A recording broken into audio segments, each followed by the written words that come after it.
उत्तराखंड का खास तौर से जब स्वतंत्रता दिवस का दिन था तो इस बार उत्तराखंड के लिए यह दिन बेहद खास रहा। परेड ग्राउंड देहरादून में सीएम धामी ने ध्वजारोहण किया। राज्यवासियों को विकास की नई सौगातें भी इस दौरान दी गई। ये सिर्फ एक औपचारिक कार्यक्रम नहीं था बल्कि जनता के लिए उम्मीदों और विश्वास का संदेश था। सीएम धामी ने जहां स्वतंत्रता संग्राम सेनानियों के परिजनों को सम्मानित करके उनके बलिदान को नमन किया, वहीं पुलिसकर्मियों और खिलाड़ियों को भी सम्मान देकर समाज के हर उस वर्ग को प्रेरित किया जो उत्तराखंड की असली ताकत है। धामी का यह कदम बताता है कि सरकार केवल वायदों तक सीमित नहीं है बल्कि जमीनी स्तर पर लोगों को सम्मान और अवसर देने में विश्वास रखती है। स्वतंत्रता दिवस के मंच से की गई जो घोषणाएं हैं वो विकास की नई राह खोलने का वायदा करती हैं। दरअसल ये आयोजन सिर्फ राष्ट्रीय पर्व का उत्सव नहीं बल्कि उत्तराखंड की बढ़ती ताकत और आत्मविश्वास का प्रतीक भी है। इस दौरान सीएम धामी ने कई ऐसी घोषणा की जो जनता के लिए बेहद खास होने वाली है। तो कई बड़ी सौगातें मुख्यमंत्री पुष्कर सिंह धामी की तरफ से इस दौरान दी गई है।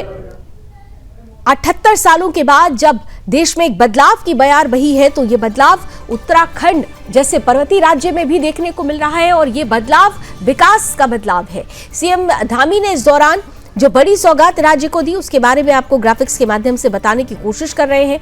उत्तराखंड के उन स्कूलों में जहां मिड डे मील योजना के तहत भोजन बनाने के लिए गैस सिलेंडर और चूल्हा उपलब्ध नहीं है, वहां राज्य सरकार की तरफ से 2 गैस सिलेंडर और 1 चूल्हा उपलब्ध कराया जाएगा। इसके साथ ही साथ उत्तराखंड के अंतर्गत उन विधानसभा क्षेत्रों में जहां पेयजल आपूर्ति में कठिनाई है वहां प्रत्येक क्षेत्र में 10-10 हैंडपंप स्थापित किए जाएंगे। ग्राम चौकीदार और ग्राम प्रहरी के मानदेय में भी 1000 रुपए की बढ़ोतरी की जाएगी। ये तमाम जो सौगातें हैं वो उत्तराखंड सरकार की तरफ से राज्यवासियों को दी गई हैं। उधर सैनिक कल्याण विभाग के अंतर्गत भी कार्यरत ब्लॉक प्रतिनिधियों के मानदेय भी 2000 रुपए की बढ़ोतरी के साथ उसे बढ़ा दिया गया है।